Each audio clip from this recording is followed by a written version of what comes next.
ওনাদের দল নাকি আল্লাহ দল। সারা পৃথিবীতে এত রাজনৈতিক দল আছে, আল্লাহ কারোর পছন্দ করে না, ওনাদেরও নিয়ে পছন্দ করছে।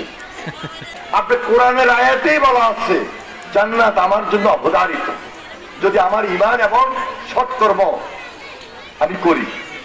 আর যারা তওবা করে না, যারা মদিনার ইসলামে বিশ্বাস করে না, তারা ওই বিশেষ ইসলামিক দলের নামে অপব্যাখ্যা দেয়, অপপ্রচার করে। এই যে যারা অপব্যাখ্যা দেয়, অপপ্রচার করে, তারা হলো মওদুদি ইসলাম। এরা পাকিস্তানের। মওদুদি ইসলাম বলতে কিছু আছে,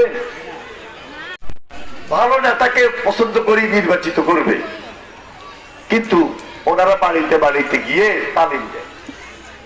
কি বলে? ওনারা বলে ওনাদের দল নাকি আল্লাহ দল। সারা পৃথিবীতে এত রাজনৈতিক দল আছে, আল্লাহ কারোর পছন্দ করে না, ওনাদেরও নিয়ে পছন্দ করছে। এটা হয়নি। তাহলে আল্লাহর বান্দা সবাই এই পৃথিবীতে যারা আমরা বসবাস করি, আল্লাহর প্রতি আমাদের ঈমান, বিশ্বাস, আল্লাহ এক, অদ্বিতীয়, আল্লাহ মহান, আল্লাহর প্রতি প্রেম, ভালোবাসা, আমার ঈমান আকীদা যদি আমি ঠিক রাখি, সৎকর্ম পালন করি, আপনি কোরআনের আয়াতেই বলা আছে জান্নাত আমার জন্য অবধারিত যদি আমার ঈমান এবং সৎকর্ম আমি করি। আর যারা তওবা করে না, যারা মদিনার ইসলামে বিশ্বাস করে না, তারা ওই বিশেষ ইসলামিক দলের নামে অপব্যাখ্যা দেয়, অপপ্রচার করে। এই যে যারা অপব্যাখ্যা দেয়, অপপ্রচার করে, তারা হলো মওদুদি ইসলাম। এরা পাকিস্তানের। মওদুদি ইসলাম বলতে কিছু আছে? ইসলামটা একটা, মদিনার ইসলাম, হযরত মুহাম্মদ সাল্লাল্লাহু আলাইহি ওয়াসাল্লামের জীবনের আলোকে,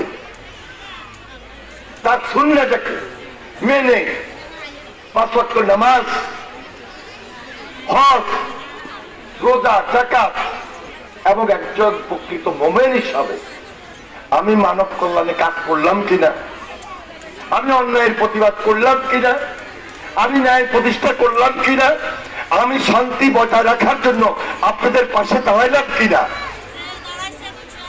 এটা হলো একজন প্রকৃত মুমিনের কাজ। তাহলে একজন রাজনীতিবিদ তিনি যদি জিয়া রহমানের মতো প্রকৃত ইমানদার হিসাবে ওই যে সৌদি আরবে নিম গাছ পাঠিয়ে ওই নিম গাছটা জিয়া গাছ হিসাবে জিয়া গাছের ছায়ায় বসে ইবাদত করতে পারে, তাহলে কি একজন রাজনীতিবিদ প্রকৃত ইমানদার হইতে পারে না? একজন রাজনীতিবিদ প্রকৃত ইবাদত করতে পারে না?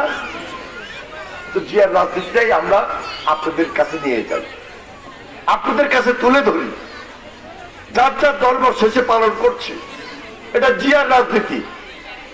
এই রাজনীতি করে বলেই আপনারা আমাকে এই পৌরসভার আপনাদের ভাই হিসাবে, আপনাদের সন্তান তুল্য হিসাবে, আমি ছাত্র রাজনীতি করেছি, ঢাকা বিশ্ববিদ্যালয়ে পড়ালেখা করেছি, সেখান থেকে পড়ালেখা শেষ করে আমি 2001-এ আপনাদের নির্বাচিত প্রতিনিধি ছিলাম, আমি 2008-এ আপনাদের নির্বাচিত এমপি ছিলাম।